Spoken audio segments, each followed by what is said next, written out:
what additional steps might be taken. Trump said Friday he plans to head back to Butler, Pennsylvania, where the assassination attempt happened, to hold another campaign rally. The Secret Service is outlining the security plan for the Democratic National Convention next month in Chicago. Increased local security measures will be in place around the United Center and McCormick Place in the days leading up to, during, and immediately following the convention. Road closures around both venues are just one of the measures coming into play, especially in light of the shooting at a recent Trump rally in Pennsylvania. California's massive park fire continues to burn out of control, having scorched more than 307,000 acres since it was sparked Wednesday. CAL FIRE spokesman Kevin Colburn. We're still aggressively fighting the fire.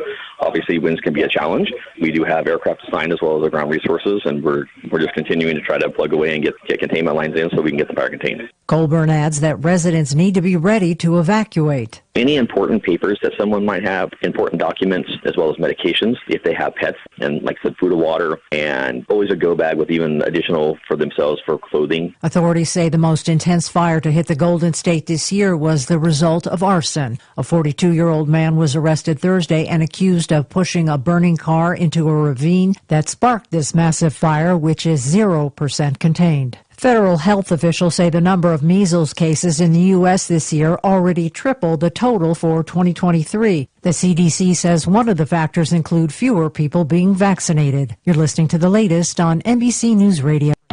Joan Esposito, live, local, and progressive on WCPT Willow Springs, is powered by ComEd. Visit ComEd.com/clean. Think Theory Radio. Theoretical astrophysicist Dan Hooper. If there's someplace a light year away from now, there's nothing I can do now that can influence that place in less than a year. No matter what I do, no matter how I build my quantum machine, or no matter what I entangle or what I quantum teleport, nothing I can do here can affect that until a full year has passed, allowing light to get there at the speed of light. Think Theory Radio with Damian Perdue. Saturdays at 6 p.m. on WCPT 820. Are you having trouble hearing? Hearing loss can devastate the quality of your life. Now, there's an affordable fix for you or your loved one. Rated in the best hearing aids of 2024 by USA Today, Audion Hearing has the highest quality hearing aids at the lowest prices, just $189. I actually like them better than my old $5,000 hearing aids. I could not believe how my hearing and life changed. Join over 500,000 happy customers by going to audionhearing.com. That's AUDIEN hearing.com. This is WCPT 820, where facts matter. The following program, Collaboraction Radio, is sponsored by Collaboraction, and to the extent applicable, their guests. The views and opinions expressed therein do not necessarily reflect those of Heartland Signal, LLC, or its management.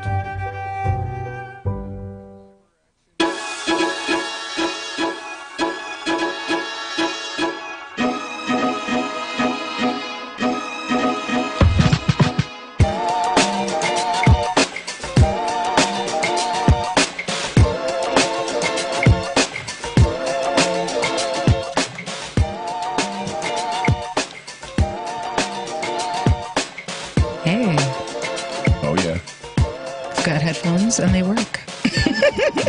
Collaboraction. Radio.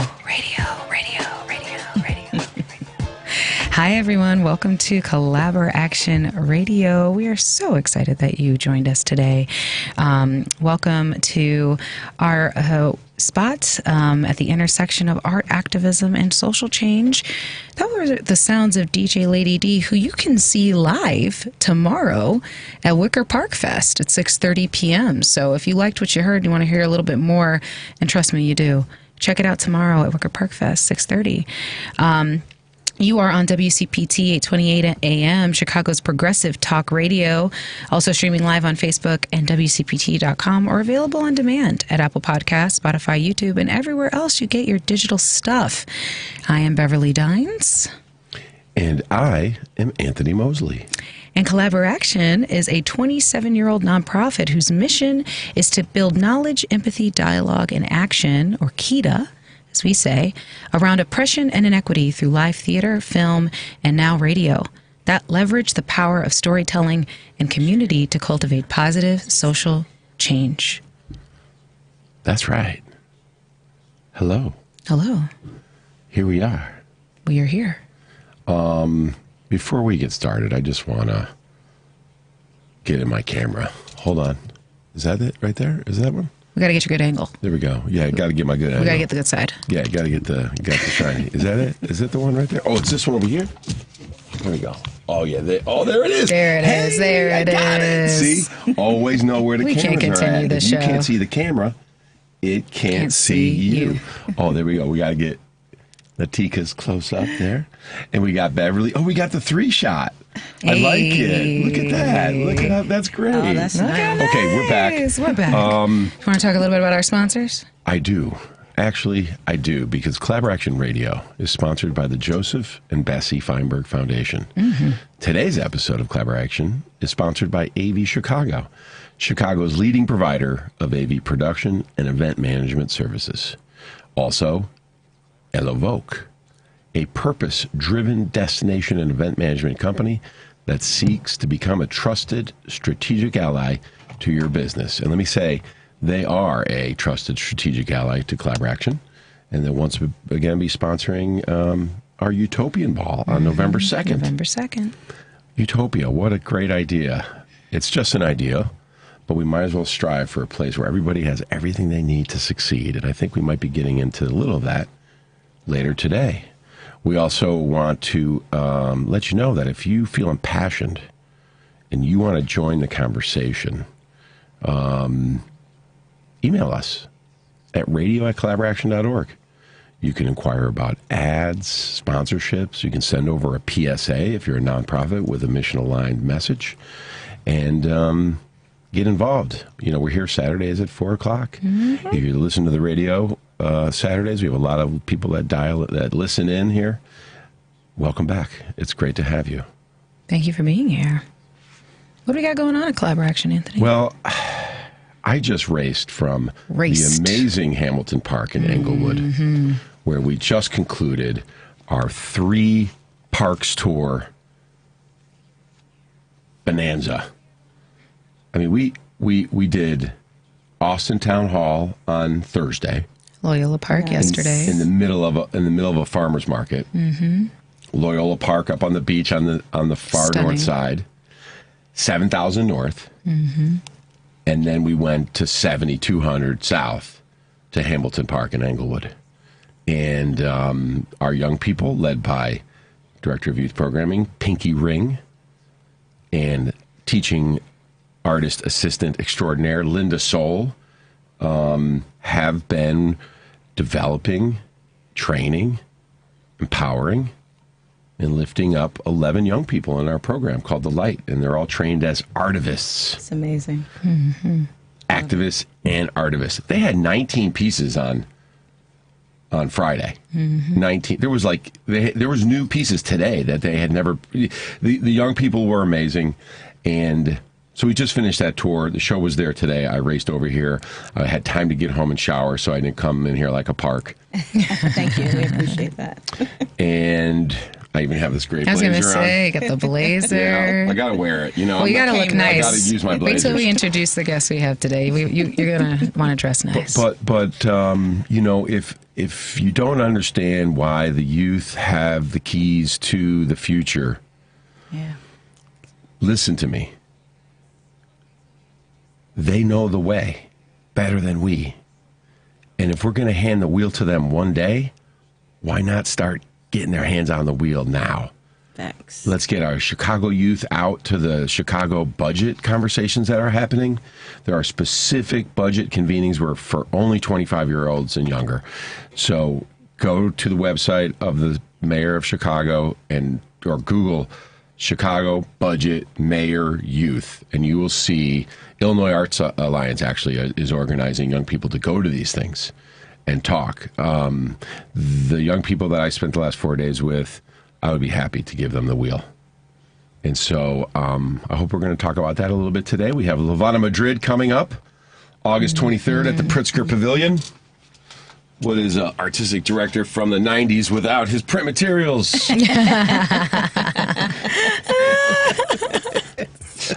Pritzker Pavilion with Teatro Vista Collaboration is presenting the acclaimed more than a show, really. It's the excavation of a missing part of our history.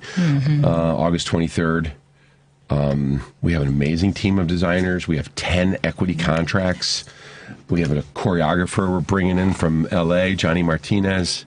It's going to be a show of shows the Friday after the Democratic National Convention. A story about Latino immigrants in the 60s find a new home in our city. Oh, how relevant it is as we go into the Democratic National Convention. Maybe we'll even talk about that today. We usually don't get into that kind of stuff, but I would love to know what you think about what's going on with the Democratic Party and our candidates. Ooh, spicy. It's not in the script. It sure isn't. We're also building. But that's what we do here. We go off script quite a bit. With dynamic tension, you have an outline, but then Miles Davis, he didn't have a script, but he knew where he was going, but then he went somewhere else. We have a new space we're building. Yay.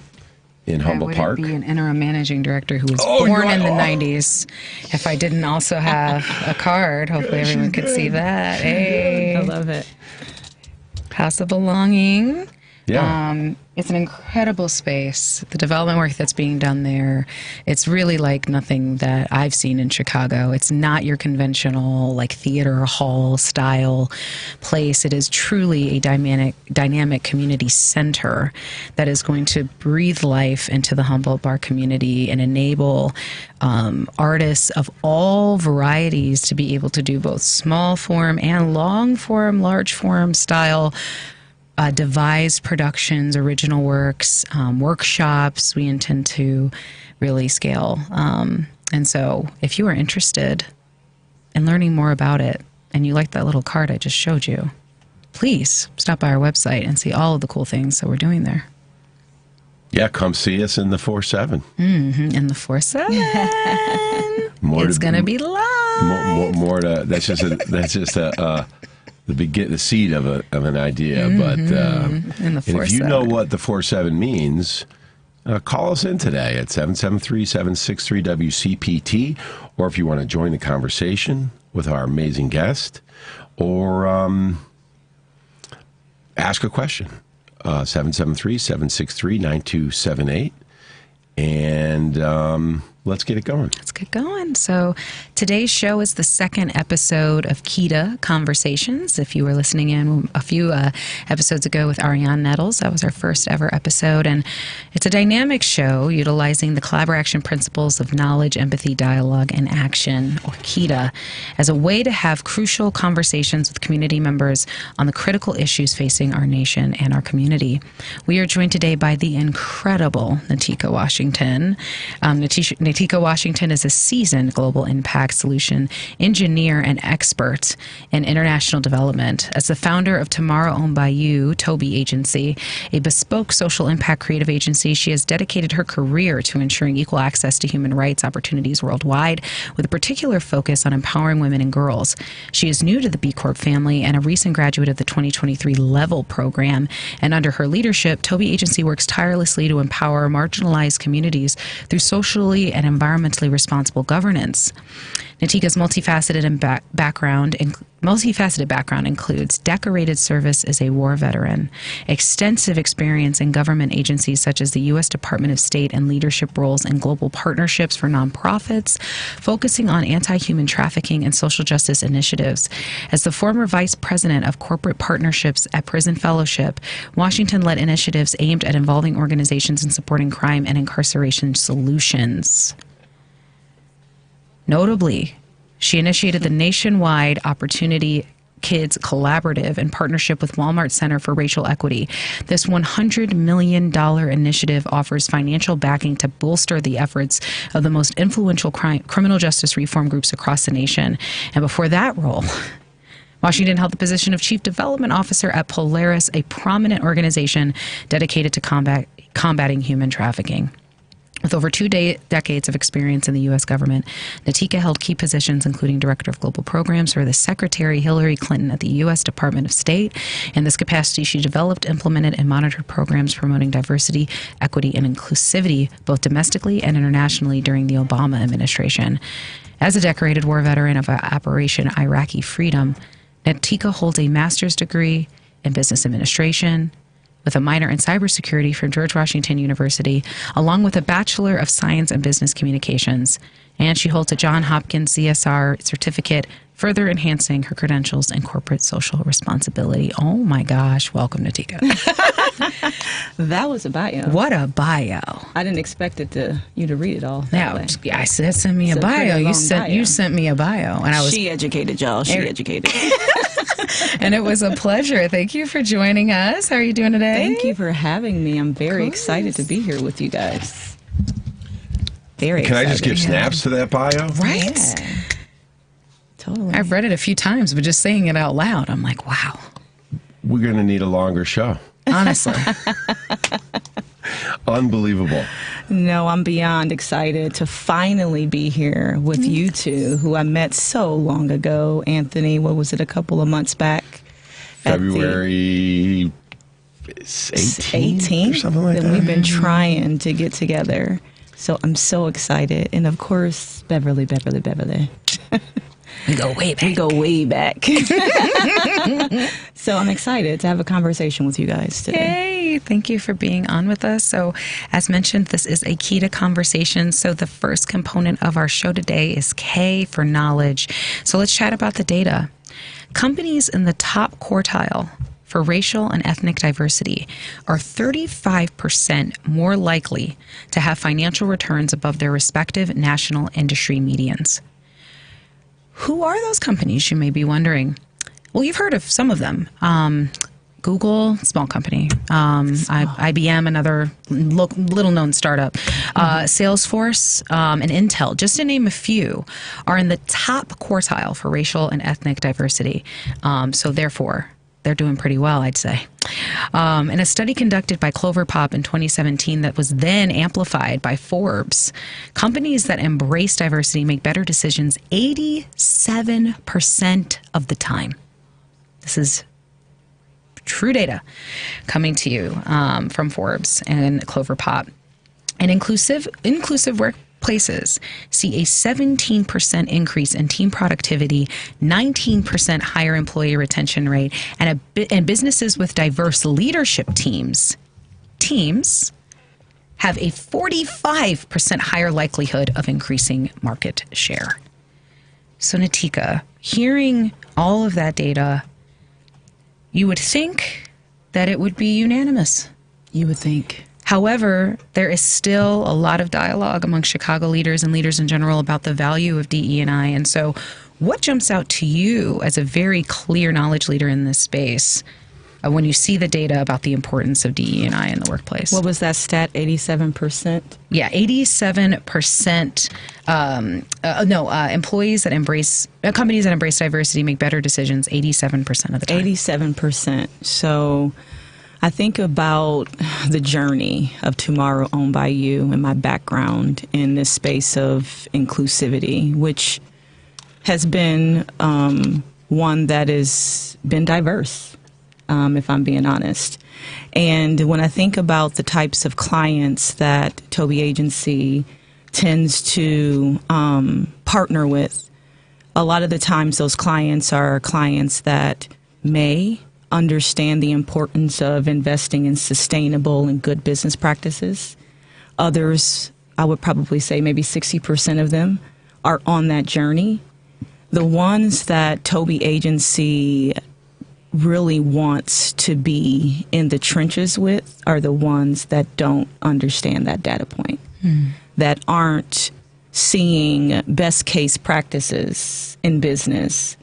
No one's saying one company is perfect, but when the stats and the data tell you that investing in diversity, understanding what your people internally and externally care about matters to your bottom line, it still becomes mind-boggling, I think, to experts that have been in this space for quite some time, because ultimately for someone like me and those that work in my space, we just want opportunities, equitable to everyone in the business space. And we love business, right? We love the heart and the opportunities that industries can bring to communities, to, countries. However, I also understand it's fractured with the inability to comprehend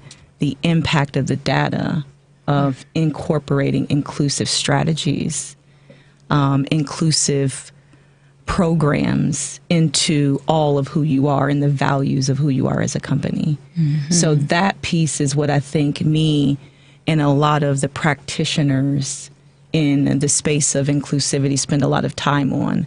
How do we get to the companies that don't see value in investing in people? Because that's what this is, right? Mm-hmm. And is that, right, if you have the data and you have the logic and a company is still not embracing diversity and they think they want to make money, and you're talking about implicit bias, you're talking about maybe even genetic, passed down family things. Yep. What has been the most impactful way of kind of helping somebody understand their own blind spot and, change the way they behave and think? Sure. Proximity to something different than what you're used to. In the space of good business, you should be uncomfortable. And it's okay to be uncomfortable, right? Because, you're figuring out what works for our business model. How are we as a company, as, leaders, as shareholders, going to invest in the growth of that business? And so what we like to say at Toby Agency is get proximate to people, issues, companies that you respect, that are your competitors, that are more successful in that space than you are. Training. You have to have the tools and resources internally within your own infrastructure in order for you to even begin to address things like bias or implicit bias. But also, let's all just be honest. Everybody has bias. Like, we all have bias, at the end of the day. It's really understanding how bias shows up in how you interact in the workplace, especially if you are a person that holds power, and how you make those decisions, and taking into account that bias. And so Toby Agency is a pending B Corp company. Yay. It's been a long process, but we are on the ends of our certification process. And through this journey, we've been able to be in community with so many businesses that actually have figured out how do we work in an environment that is sustainable, because we care about it, as a bottom line from a financial component, but also from a values component. But then also, how do we make ourselves prepared for future change? And so being in community with other thought leaders, people that think like you, helps. And also, right, being with people who have come from different backgrounds. Absolutely. And it's like, it's easy to make stereotypes or have your biases play out if you don't actually get to know people from different places. And that's the thing about Chicago, because we've been so strategically separated, by design. Yeah. And those systems are still at play. I mean, New Yorkers come here and they're like, whoa, I know. In New York, everything is everything and everywhere. And here, it's like Epcot Center. And it's, and same thing, more diverse families who embrace diversity. And I'm not talking about like who people marry or who they date, but I'm just saying families that, embrace diversity are also probably 80% more likely to make better decisions. Absolutely. Absolutely. I would agree with that 100%.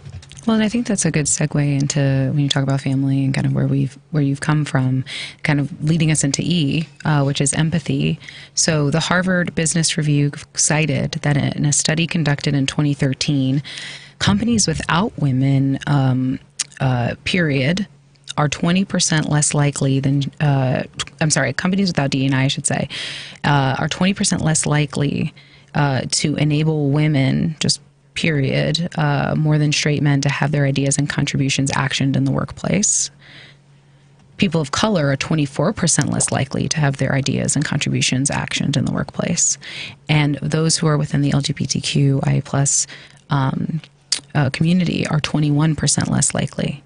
So we see and feel in real time the impact of not having DE&I in the workplace. And so I wanted to ask if you could share an experience of when you've seen the impact of not having top-down investment and commitment to DE&I in your career. Well, I just keep thinking about the 20% of the companies that don't believe there's a need for DE&I, and even kind of sticking with the topic of bias. Individuals who have bias is because they don't know or don't feel that, that's something that they can be used to. It's almost like it comes from a place of fear.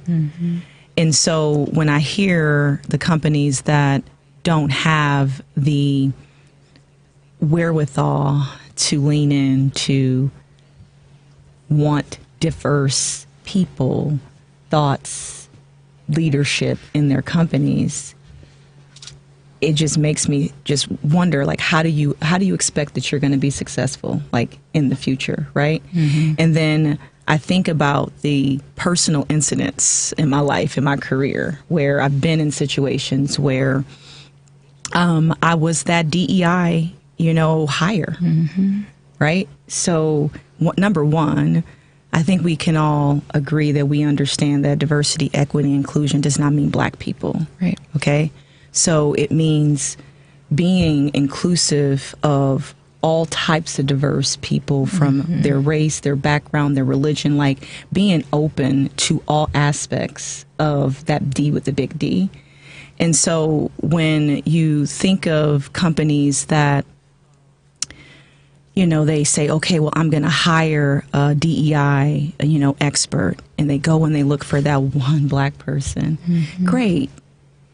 So happy that you found a Black person to help you probably get proximate to some issues that you weren't aware of, especially as it relates to a business, sector. But also, like, look internally within your own company. Like, is that the right person for that hire? Are you a company where the makeup of your company is, 30% Pacific Islander, 50%, African American or Hispanic? Like, you have a very diverse audience of people, so really thinking about what is, like, who does my company make up? Like, how is my company made up matters. I also think about when companies don't put DEI at the front of their mission, how that unpacks. I recently worked for a company that, like so many others after the George Floyd murder in 2020, really wanted to look internally and try to figure out, like, how do we lean in and how do we support? What is our space? What is our stance in this fight? And in that company, like so many others, I was the only Black woman executive. So in a company of, over 50 people, if the majority of your employees are people of color and they're looking for leadership's voice on something that is physically affecting them personally, right? But they're in the work environment, it's natural for them to reach out to the person that looks like them. And so in this process, I had to have a conversation with my colleagues and talk about, hey, we have to do better. It shouldn't just be me, where employees feel like they have to come to me to tap in because they want to see what we're doing or how we respond. And in that scenario, there were solutions that were put into place to try to address that. We stood up the first diversity, equity, and inclusion advisory council, and we made it intentional that people from the field that would normally never be in conversations with the vice president were actually on that council, so that their voices are heard, so that they were able to get across what they felt. We made progress in how we approached our hiring processes, really looking at what universities are we collaborating with. But that wasn't enough. It was so much more that we found we needed to do in that space. And if I can encourage businesses, when you decide that diversity, equity, and inclusion is a part of your mission, is a part of the value proposition of your company, it is a section of your company that never stops. And so you can't put something into place and then think that, oh, well, we did it and check that box. And so in that scenario, there was disappointment. Mm-hmm. There was people that decided to depart. I mean, there was all of the different things that you could possibly think of, right? Since we're on the empathy part of KEDA, I can only imagine how stressful it must have been to have all of these people in the company coming to you. Mm-hmm. And they didn't know me, and I didn't know them. Beyond stressful. And then I hear your bio, and you're a war veteran. Mm-hmm. Can you share a little bit about that? And Absolutely. Did that play into your ability to deal with stressful situations with people coming at you from all different angles? Absolutely. I joined the United States Air Force when I was 18 years old. In 2001, we had September 11th, and my life changed. A 20-year-old, expected to go to war, never really having left Peoria, Illinois, with the exception of the training that the United States Air Force gave me, was beyond stressful. But my first introduction to discrimination was in the military. It was like, here you are, this is who you are, this is what we expect of you, shut up and color, right? Mm-hmm. And I was a female, and I was a cop in a career field where women weren't allowed to even be cops until 1981, I believe. So I was already walking into a very male-dominated, sexist. So you were like an Air Force cop. I was an Air Force cop. Yeah. And so layers, y'all. There's layers. And and you were looking internally on the Air Force, or? I was responsible for on-base security. So we operate just like. And where was the base? Minot, North Dakota, and then Shaw Air Force Base in South Carolina, and then most recently Andrews Air Force Base, which is how I got to the State Department. Wow. So I did that, but I ran into leaders who did not like black people, who did not like black women, who sexually harassed me daily, and it was a distraction ploy to try to break me because they expected me to want to quit. That's not my personality, though. Yeah. So. Wow. So I want you to know that my father was an airborne ranger in Vietnam in the Army, 75th Infantry. He was Special Forces airborne, so he's jumping out of helicopters and doing missions and getting picked up in helicopters, and had a lot of PTSD. But, okay, so then he came home from Vietnam, met my mother, fell in love. She moved with him to University of Oklahoma, where they finished his undergrad. And he decided that he was an island boy. My father grew up in the Marshall Islands. That's another story. But he became a golf pro. And I was born in Peoria in 1973. I feel like you told me this. Yes. My dad worked at Caterpillar in the winter, and then we moved up to Highland Park, where he became golf pro at Sunset Valley in Highland Park. So thank you for your service and for taking all of that short-sighted, ignorant energy and turning you into the amazing person you are today. There's something I wanna highlight about your bio and the story you shared about the adversity you faced. I hope that folks that are listening understand that this is not a unique experience for Black women in this country. Whether you're in the military, whether you're in business, whether you're in healthcare, whether you're in higher ed, whether you're in any industry. I think it was exacerbated, of course, by the circumstance. And I want to highlight that having to Anthony's comment, like, push through to be excellent, I think there's a reason why Black women in the United States are the most educated by far.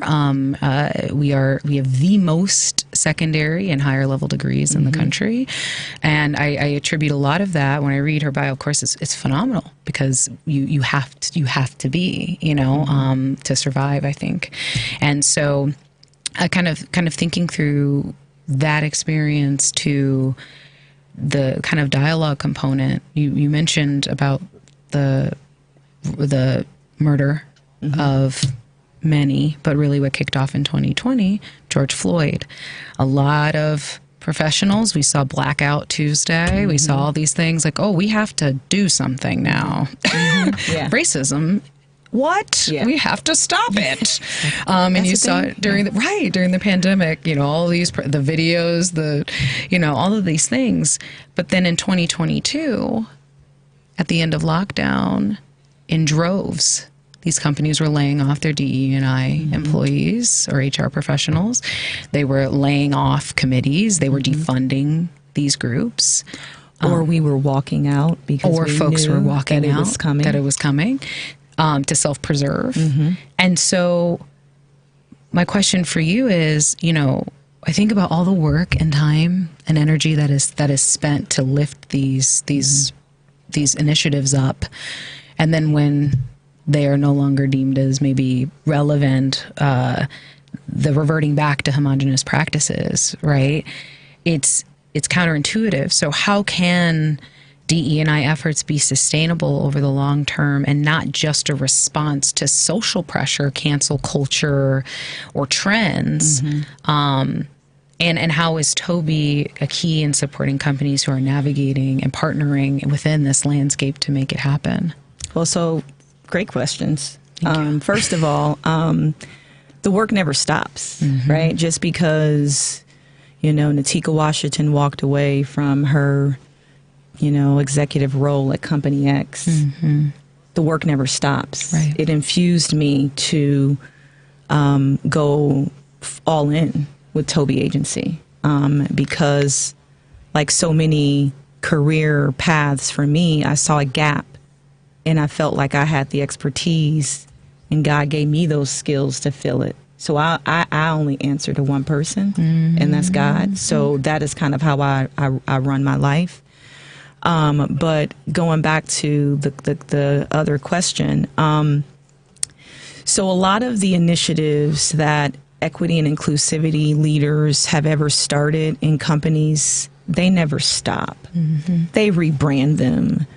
They, defund them. They maybe don't have enough, funding this quarter to fund them, but they never stop. But to the employees and to the outside, it makes it look like we don't care about that issue. And I would say many of the initiatives, as fact, all of my initiatives that I've ever had a hand in, from the time that I started at the State Department to where I just recently left, you will see that those initiatives are still going on because the work is the work. If you went so far as to, Identify an expert that could help you understand a social population that you didn't understand, and it's making money for your company to invest in that particular issue, you're not going to stop. You're not going to stop investing in your employee resource group because you no longer want to give the $1 million commitment that you made in 2020 to, end racism, right? Like, you're not going to stop. You're not going to disband. You're going to repurpose. You're going to rebrand it. And so, to me, I think that a lot of this movement, yes, do we see companies walking back their commitments? Absolutely. Do we see companies that do not see the value in DEI? Absolutely. Has the movement stopped? Absolutely not. Will it ever stop? No. You want to know why? Because the Googles, because of the large companies, the Patagonias in the world, they're never going to stop being in community with this network because they see the value in their business. Investing. And it has to be top down. It has to be top down because I remember, I think, back when I was in college, and I was applying for the RA role, and I remember sitting in my dorm room, studying, and I had my door was open and somebody walked across and they said, "What are you working on?" And I said, "Oh, I'm studying. I have my interview for," I think it was first the fellows and then the RA interview afterwards. And they said, "Oh, you don't need to study for that." And I'm thinking they're complimenting me because I'm fabulous. And that was not the case. He said, "You don't need to study for that because you meet the quota." And I said, What quota? Like, I had no idea what he was talking about. And he said, "Beverly, come on, like, the quota. Like, you're fine. You're going to get the job." And I remember feeling so disarmed by that. And then talking to a friend of mine who was an RA, who was a black woman. And I said, like, "Have you heard of this quota thing? Like, what the heck is that? Like, are they looking for girls named Beverly? Like, what is..." And obviously, I kind of had a hunch. I've been a woman of color my whole life. But she sure enough said, "Yeah, Bev, like, there's this perception among students that if you're black, you're going to get the job. So regardless of merit, because to fit the DE&I quota, we have this many black kids because we have to have them." And to your point, I think it really is important that employees on the ground are remembering that things can be rebranded, things can be redirected. That doesn't mean that they stop. And at the same token, top down, that also has to be reiterated so those narratives can change. We didn't bring this person on because, oops, we looked around and realized we didn't have someone who was LGBT on the community, and they mentioned it. So, oh, perfect. It's they're qualified for the role, and also we're being thoughtful about making sure that other folks in our space who may not feel comfortable expressing themselves authentically know that we've invested in leadership who reflect the different types of identity that are out there. And I guess a question I have for you expounding on that is, you mentioned it's not just black people, it's not just LGBTQIA+. I think about invisible disability. I think about mothers, women who go on maternity leave and then their jobs are restructured. Right. So I guess in your experience, how does this expand beyond and just kind of those, what I say, like hot button identities that folks kind of grapple towards? It's really all inclusion. How do you see that work being pervasive for, I think, sometimes the identities that are kind of skirted maybe under the rug or not as amplified? Is it because, in your opinion, folks of other groups are just louder, or is it truly negligence, or what do you think that is? So I do think that there is, even across the, the equitable community, there's a need for us to be more connected. The Toby Agency is an agency that has a model that believes that is essentially representing representation. So when you come to our agency and you say, "We want to partner with you because, you guys are going to provide some level of strategy services to our company," we're looking at your company and we're thinking about who is the best person, who are the best team members to help provide that solution to the company. And I keep going back to people. Right. Understand who your people are. Hear what your people are saying. Going back even to that other question about, just like employees not realizing that, programs can be rebranded. Well, also employees should realize that you carry the power. Like there's more power in numbers than there are in none, right? And so even in companies that have more than one, I don't know why I keep going back to employee resource groups, because that's a super kind of tangible way to kind of, implement something. But how are they communicating? When are they doing events together? Are they educating the entire company on why the employee resource group program is so valued and so important? Like, how are those communities? So you have to be thinking about all aspects of marginalized communities. We are a company that our beneficiaries, direct beneficiaries, are typically marginalized community beneficiaries. So that means that our clients are supporting those beneficiaries in some way or form. We are intentional about that as well. That's not to say that all of the business that we work with aren't directly impacting marginalized communities, but as a B Corp company, that is core to who we are. So that's where we're looking at.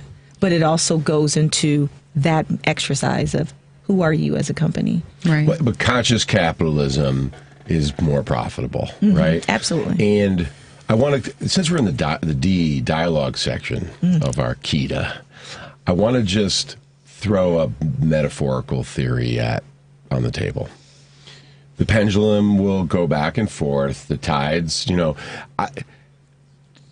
whatever happened in the last few years, I do believe that more people got a base level understanding of oppression, systemic racism, due to the murder of George Floyd and the ensuing protests. Half of the country got a baseline understanding that they didn't have 10 years ago when they said those ignorant things to you, about they didn't get it back then, And so the tides will come in and go out. But I believe that as we learn more as people and technology accelerates, the big frozen icebergs, the big white icebergs are melting. And there's more water in the ocean now. So the tide comes in and goes out, but when it comes back in, it goes a little higher. Because we're melting so there's like a racism climate change thing there. I think to that point, sorry. I just wanted to go ahead, and then I wanted to see if you agree with that. Is the needle moving, but we're so close to it that we don't always know it? Yes. Yes, I would agree with that. I see more movement and excitement right now in the space of belonging, inclusivity than I've seen in years. I see more companies, organizations, governments coming together in ways that they might not have done had it not been for something that... And could not President Harris prove to be the tipping point? We had a black president. A lot of people will say we didn't have a black president. And Obama is and was amazing, a miracle, But a black woman president? So much.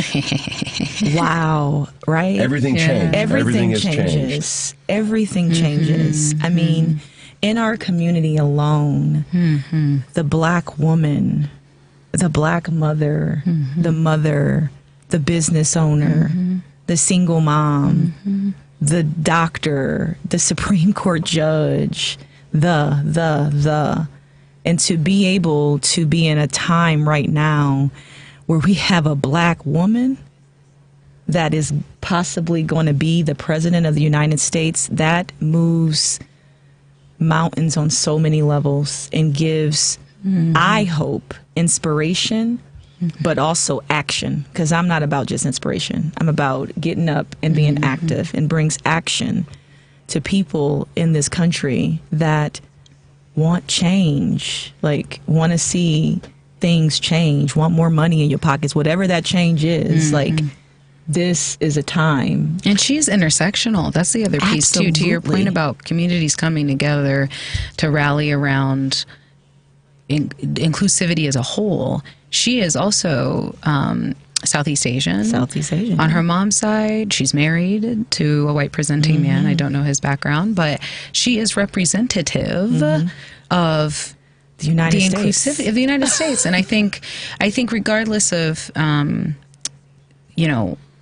politic, and also regarding a politic, the one thing that I do hope that does change, to your point about like the iceberg and the water rising and us seeing these things in real time and having this glimpse of hope, I do hope that we come to a place as a society where it does not require the murder of Black, brown, queer, mass casualty incidents for folks to care. And I understand sensationalist media because it's in your face, right? You can't escape it. Everywhere you look, it's on your app, it's on your phone. So in some ways, it forced people, because where else were you looking? You're locked down, you're at home. Everywhere you looked, there was somebody was talking about the George Floyd situation. So, well, okay, fine, I'll get involved. Like, I hope that the continued momentum around it mattering is not because it's a direct result of yet another sensationalist story that is told, because that then I think perpetuates the counter work, which is, well, we have the pendulum rise this way because people are talking about it on social media, but then after a while, like we've seen with mass casualty incidents and we've seen with other things, it becomes yesterday's news. It becomes 5-second news. So you mentioned call to action. That action is like continue that momentum in ways that you are able to empower those around you, regardless of what you're seeing in the media, because that's where that real work is happening. It's in rooms like these. Yeah. It's at work. It's at the lunch table. It's with your family at the dinner table. And we have to become more comfortable with being thoughtful about engaging with that regularly. And activists know that it's when the high tide is going out that you have to work the hardest. Yes. Yeah. That's when it's not glorious, when it's hard. That's when, and we will, like you said. And unfortunately, there will still be people taken from us too early before we die. It'll take many lifetimes. Slavery was only 2 grandmas ago. Imagine where we'll be 2 grandmas from now. We're just in the middle of a relay race, and we gotta just run our hardest while we have the baton. Yeah. And that's why we all need to vote. Yes. And we need to get our children to vote. We need to get our children's friends to vote. And then we need to get our children's friends' parents to vote. Yeah. We all have to be responsible for not just showing up at the ballots, but getting other people to do it. Because if we all voted, we could control everything. And that's why Dr. King was taken from us. That's why Robert Kennedy was taken from us. Any leader who brought diverse people together, especially working class, is the most dangerous thing to the people in power. So let's finally get over that hump and show up and show out at this election. Make it what a is thing. It, 3 months? Grab some lunch afterwards, play some music. Turn it into a voting's party. Cool. I feel so empowered after I get out of it, like exercising my right. Like, I don't know. Like, I know I'm a little bit of a nerd, and my sorority name is Professor Sigma for a reason, but I enjoyed when I was 18. I was like, I can vote now. Like, it was exciting to me. Go get the sticker. Go get the sticker. It's exciting. But to your point about action, you're about that action. The last component of KETA is action. And so what is your call to action to organizations in Chicago for embracing DE&I programs or leveraging those programs now in 2024? What do you have to say to folks who are not part of that 87%? And Toby's phone is on. It's on, absolutely. Number one, I'm also the JEDI chair for Be Local Illinois board, which is the board of directors that oversees the sustainability companies or the B Corp certified companies in the state of Illinois. So my call to action to those companies is to reach out to me directly and have a conversation. Let's find out how we can help you. You do not have to be a B Corp company. You can be in an early stage and on that journey of just trying to figure out, hey, what is this DEI thing? What does it look like to be a sustainability company? So reach out to me. You can do that at natika@toby.agency. Or you can reach out to me through Beverly or Anthony here at the Collaboraction. I'd also say get proximate to some organizations that you care about. If you are a company that regularly supports hiring individuals that are incarcerated, for example, or you are thinking about hiring individuals that are incarcerated, partner with the nonprofit organization that has those types of individuals that they're serving, that they're supporting. Get proximate to community issues to help you learn how those particular needs can possibly benefit your organization.